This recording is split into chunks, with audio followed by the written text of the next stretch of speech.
signs are you sending out, even in your silence? So it's a wait and see for us, especially with the meeting with Governor Irungu Kang'ata yesterday. What is there that they could not possibly discuss with the issue of, I think that was Nyamira or Kisii County, where we saw the MCAs on riot about the governor. So I think if there is anything, given what Osoro said, to go by, then I think the focus should have been in Nyamira or Kisii other than Murang'a. Yeah. And as well, Dr. Isaac Hassan, governance and leadership expert. And Rigathi Gachagua appeared before the Senate yesterday. His demeanor, is it the usual DP we're used to? Thank you very much, Chacha. Did Kenyans doubt my doctorship? Because I can see Wakili has been put into task. Yes. A number of things when you look at DP that we know. From the time of the political campaigns to the time of when he was inaugurated and picked his office to the last few weeks, and finally yesterday when he was placed in the only isolation site he has ever experienced for a long time. The DP was quite humble, quite frightened, and he looked like he wanted to know what everyone will say, and probably he looked like someone who felt like he should be given a bit of mercy. He was expecting a bit of mercy from the senators, as well as even the member of parliament who has tabled the motion. Because whenever you speak, you know, some of us, our profession is to read human behaviors. Actually, my field of expertise is personality traits. And when you look at someone very keenly on how he expresses himself without speaking, much of the information you need, you can collect it from there. Yeah. Therefore, he was so humble. I think I'll just say he was so humble, and he looked someone who was in the dock of a court. Our learned friend will say like that. And once you are in the dock, you know, you expect anything because you are no longer free. You know, when you are in the dock, you are already in prison until otherwise that you are told, no, you should not be handed over to the main one, or you are handed over to the main one. In fact, the People Daily has highlighted, you know, the image of the Deputy President before the Senate, as you can see on your screens. This is our own publication here at MediaMax, which is also Kenya's #1 free newspaper, People Daily. That is the image of the second in command, yes. Wakili. Yes. What do you make of, you know, Deputy President Rigathi Gachagua's demeanor? The truthful man looks afraid, but he also looks so much uncertain of what will become of his trial at the Senate. I think if he would ask God at that point in time, he would just ask God to let him read the hearts of the senators so that he may as well know from the onset, this guy is going to crucify me, because there is one thing that about a sword, the sword of Damocles. And the worst thing about that sword is not that it is very sharp, it is that it hangs every day. So if you have a sharp sword hanging on your head every day, that is the most frightening thing. So I think he's having his worst 24 hours yesterday and today. I don't think he has slept. You too, Chacha, I don't think you would have slept if such a thing happens to you. But then again, equally, we also needed to have learned the demeanor of his councils, the demeanor of the motion mover and his councils, and most importantly, the senators and the speaker, who we are hoping, and by law they're supposed to be neutral arbiters. So will they meet that standard, and will both parties leave the Senate with what they will believe that justice will have been done to either side. That also, to me, leaves to be said. Yes. Rachel. Yes. Rigathi Gachagua, does he seem to actually had enough sleep just looking at that photo? And is it the usual Gachagua that will be on top of vehicles in the Mount Kenya region, talking about how he was elected with 7 million Kenyans? Does that reflect now when he's before senators, who at least elected only in counties, not by the whole population or the voters in Kenya? The DP looks a very worried man in disbelief. Am I the second in command? And now here I am going to be questioned or interrogated by a handful as opposed to the 7.2 million voters who elected him, as he purports. And I think at this point, the Christian we would ask how many days of fasting prior to this? That is it what is now we are seeing on his facial expression, like, yes, I'm worried. I'm praying about it, but I'm worried. As we know, they are very prayerful people, and it is a wait and see for him and the entire family. And someone would say, this is when we are testing God and faith, that if for sure your God does exist, then the Lord will exonerate him. And I think all that is clouding his mind is God going to exonerate me? If I am not guilty, as his advocates clearly put a very strong case on him, trying to exonerate him of the charges or the allegations, then he's just wondering, are they going, are the senators and the speaker going to be impartial as they make a decision today about his fate? But yes, DP is worried, and if you look at him, I think a week before this, he looks a bit older, as opposed to, yeah, you can see for sure. He looks a bit frail and really worried about what would happen, and why his boss is not seeing what he's seeing, like, why are you hanging me? I mean, why do you want to crucify me? We've walked this journey with you. I thought I was supporting you, even in my utterances of shareholding. You did the same. So me, I was just trying to amplify what my boss said when he says that you are not, you're not doing your work and calling out on NIS. Then he thought that he's actually trying to amplify what the boss would want. But I think it's now reality dawning onto him that on this I've been alone. And I think it is, for me, it is it's a good thing for Kenya, if you ask me.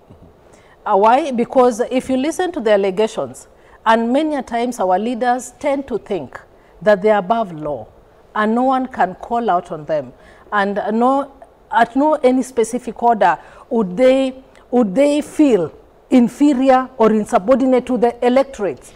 So it is a wake-up call to our leaders that no one is above the law.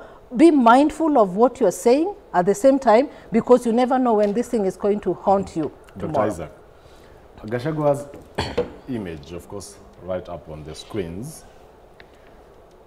How would these actually, or his fate at the Senate after it's determined, how would it look like? Whether he'll be saved, how that, you know, how will his demeanor change? And as well, if he's impeached, how do he look like moving forward? Will he be a bitter man? If saved, will he be, again, maybe too proud or having much pride? No, I think the process that the Deputy President is going through is a very good lesson in terms of shaping his behavior, in terms of taming his vocal. And I think it will be a very good lesson, not only him, as you mentioned. It's not only him, but every other leader who should, in essence, should be very respectful. Our leaders have gone beyond above expectation of Kenyans, and quite often you will find a leader saying reckless things without even putting into consideration the effect of their utterances. And the other thing that, that it will be very important for us to know is that DP Gachagua, if he's impeached, definitely there will be a moment of shock, a moment of cry. He will be emotionally disturbed for some time, and indeed he will require a bit of psychosocial support, which probably most of us are ready to provide him through pro bono. We don't need even him to pay us, because we do not want Kenyans to go through a very harsh time, regardless of whatever situation they have been related to. And of course, if he succeeds and is saved by the Senate, then of course there will be a moment of joy. However, he will not be the same Gachagua we will know. He will not be the same Gachagua who will going to be relating to everybody and thinking that he is above everyone. So I think a lot will going to change. And this is not only for him. This will go far beyond him, and goes to all other leaders. But again, there's one other factor that probably is good to consider, which is if the Senate approves his impeachment, Kenyans have a very huge expectation on the Senate to show clearly how the Deputy President have been ousted out of office. And when we are convinced that that is actually indeed true, then he will also go home with knowing that indeed whatever he has been crucified for was true, and he will have to go and blame himself in terms of what he needs to do next with himself. But again, know that you know, once you are impeached, you will no longer be in the limelight. You won't be of any help in terms of becoming, you know, someone who will going to serve this nation, either on the political ground or even in the public service. Well, also now that Kenyans have said that this whole issue of Gachagua is a distraction from the real issues, allow me to just bring one of the real issues on the table, that is on Adani. On the Standard newspaper, it's highlighted CS, that is John Mbadi. More Adani-like deals on the way. The government is eyeing 5 Adani-like deals to push through projects without straining exchequer or resorting to borrowing. That is on page 11 of the Standard newspaper, but it's also highlighted on the cover page. CS, more Adani-like deals on the way. As you can see right on your screens, the government is eyeing 5 Adani-like deals in the current financial year, in what the National Treasury Cabinet Secretary John Mbadi said would enable the government finish projects key to the economy without straining the exchequer. Wakili. Yes. 5 more deals on the way. There has been a common strand or thread in this government that they have high appetite for secrecy. I don't think anybody would have any problem with an investor, especially an investor who comes to make our infrastructure better. But any reasonable man would have a problem with an investor coming in and allegedly wanting to take up critical infrastructures in the country in what can only be termed as a secret deal, wherein we don't know clearly who is the beneficiary. Is it the people of the Republic of Kenya who are supposed to benefit from these Adani-like deals? Now there are 5. We've had only one has succeeded, that is Ketraco. And or whether it is the wheeler dealers or whether it is the investor. Because the law on public-private partnerships is clearly cut out.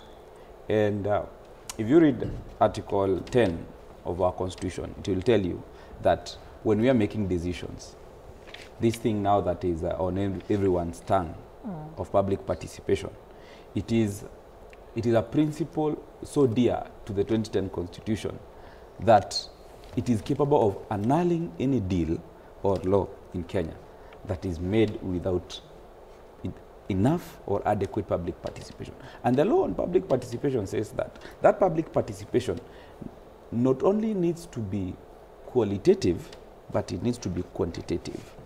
And it has to be sufficient, not just adequate. And what that means is that it should be above board.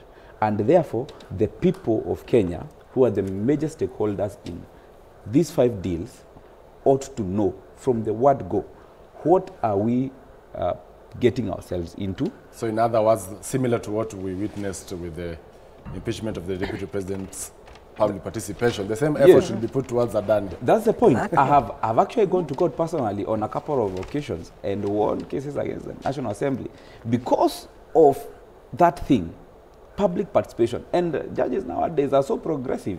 If something does not have public participation in Article 10, it will be kicked out, whether today, tomorrow, or the next. It will, even if it's in the future. Therefore, I would have a little advice to President William and his National Assembly, because it quite appears that it's in his pocket. They should take time. They should not hurry. Good laws take time, and you need to consult the Republic. You need to consult the stakeholders. If you would ask me about this thing about Ketraco and the Adani deals in the airport, SHA, we are not very sure it's SHA, SHIF, or whatever it is. We really don't know. I'm an advocate of the High Court of Kenya, and some of these things I am left to borrow or look for a document to make me understand some of these things from very high offices around. And then you wonder, a normal Kenyan in somewhere in, let's say, Nyalugunga or whatever, or Kangaita or where are they going to get this information? They will only rely on the media. And this thing, it is not an initiative of the government to bring them the information. It is an initiative of the media. So there is so much that needs to be done on these public-private partnerships. Well, yes. Rachel, in fact, also the Standard has alerted of our Ketraco deal that Kenyans should now brace for costly electricity. You know, at one point, President William Ruto, last year, you know, during the crossover, was in charge, and he promised Kenyans that electricity would never go up. The bills will never be expensive. Only for 4 months later, the same started going up. This time round with the Ketraco deal, we are being warned that we should brace ourselves for costly electricity. At a time that Kenyans, you know, even during the Gen Zs went to the streets, protesting against, of course, high taxation, high cost of living at the end of the day. Did William Ruto fail to learn lessons, especially from the Gen Zs? I think the other day I was here with you and I said, I think they've forgotten way too soon about the Gen Z protest that we had. I think that was July? Yes. June, July? June, July too, yes. So I think it's high time that we don't play politics in everything. If you look at largely what Kenyans are saying, the rejection of even Adani deal, why a lot of secrecy in the manner in which this whole tendering process is done? Why can't they, in principle, according to Article 10, put it out there that this is what we are intending to do? We are acquiring this amount of money, or this is what it entails in this particular PPP that we are getting into with Adani. And I think when Gen Zs came out and protested against a high cost of living, majority of the protesters, remember, they're not people who are working. So they're doing that on behalf of their parents. So largely the cost of living is orchestrated by the high rates in power generation, whether it is in fuel, high cost of fertilizer, which they keep saying it's going down, but we don't see, because today the government gives you something in this hand, then they remove it. Like if you talk of the fertilizer, they gave subsidies on fertilizer, but gave fake fertilizer. So at the end of the day, it is costly to the consumer. I do for sure commercial break. So at the end of the day, what I'm trying to say is that the cost of generating power is not on reducing the fuel like what we saw only. But if the Kentraco deal is going to make us pay more, then why reduce by 8 shillings, and then this other hand, you're introducing another levy, well, because we now have to pay for the deal. Doctor, in 30 seconds or less, the actually clerics are also calling for cancellation of the Adani deals. For instance, that we should switch back to NHIF. These are religious leaders. President William Ruto was backed by the same leaders during the previous elections. Adani deal versus Shah, or she, or whatever you said, I think it was right. I think the contentious issue is the management of that particular institution in terms of how Kenyans will going to access the services. Otherwise, NHIF and Shah has no difference. Basically, it's just the name that has been changed. But the challenge we are currently facing is the transition.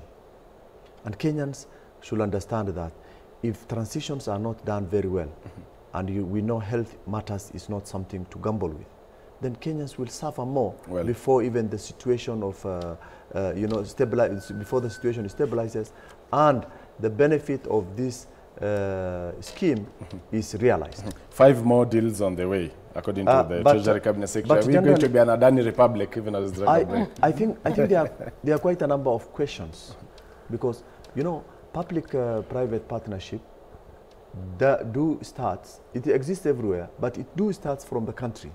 We know there are Kenyans with a lot of wealth who are able to finance such kind of project, and we know money will not going to leave us. And therefore, it is not actually a very good move in terms of the public-private partnership that the government is trying to push to Adani's family. And indeed, will become Adani nation. Yeah. Well, at this juncture, we take a short commercial break. We are just highlighting, of course, on the real issues that Kenyans, of course, want we be touching on, or we be speaking on. At this juncture, we take a short commercial break. When we come back, we'll be fully focusing on the impeachment of the Deputy President Rigathi Gachagua, today being the D-Day. The Senate will determine his fate. We'll be right back with that conversation. Stay tuned.